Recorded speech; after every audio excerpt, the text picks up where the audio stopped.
रात का पिछला पहर था। हर तरफ खामोशी थी, मगर ईमान के दिल में तूफान मच रहा था।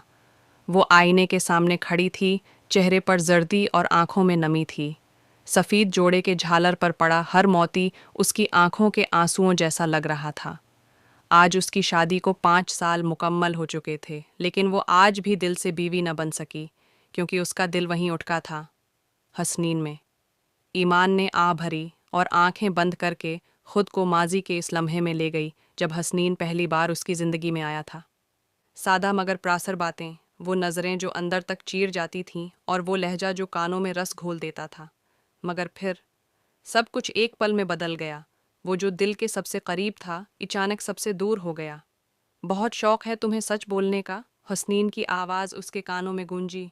तो सुनो, तुम्हारा शौहर जिसे तुम इज्जत कहते हो, उसने मेरी बहन को खरीदने की कोशिश की थी। हाँ, पैसों के बदले जिस्म की बोली लगाई थी उसने। ईमान का दिल जैसे सीने में धड़कना भूल गया। उस दिन उसने अपनी शादी, अपनी इज्जत और अपनी सच्चाई, सब कुछ सवालों की भेंट चढ़ते देखा। और हसनीन, वो चुप रहा। वो सब कुछ जानता था, मगर बोला नहीं। शायद बदला लेने का वक्त आ चुका था।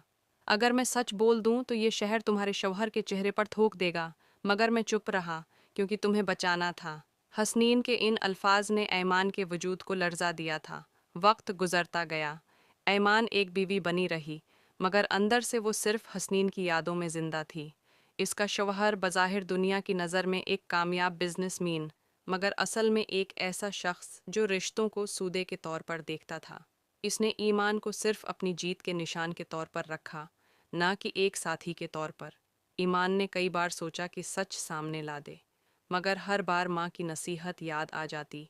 बेटियों के सच अक्सर घरों को जला देते हैं। लेकिन अब वक्त बदल चुका था। आज 5 साल बाद वही हसनीन उसके सामने खड़ा था।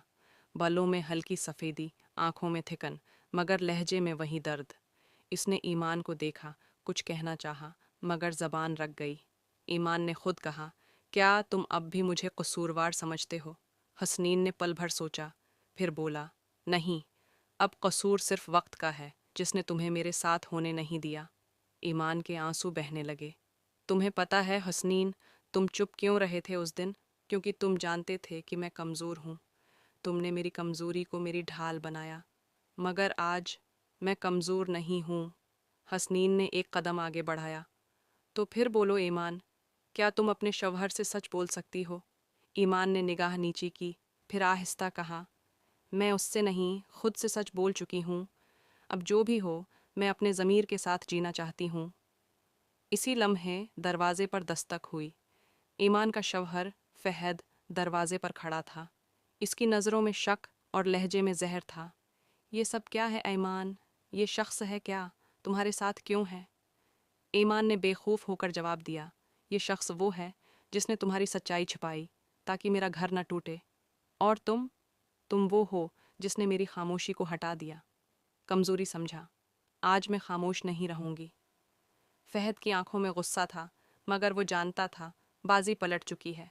ईमान ने कदम आगे बढ़ाया और कहा, ये घर, ये रिश्ता, ये इज्जत, सब कुछ झोट पर खड़ा था। अब अगर कुछ बचेगा तो सिर्फ सच। हसनीन ने ईमान का हाथ नहीं थामा। वो जानता था ये लड़ाई ईमान की अपनी थी, और वो उसे जीत रही थी।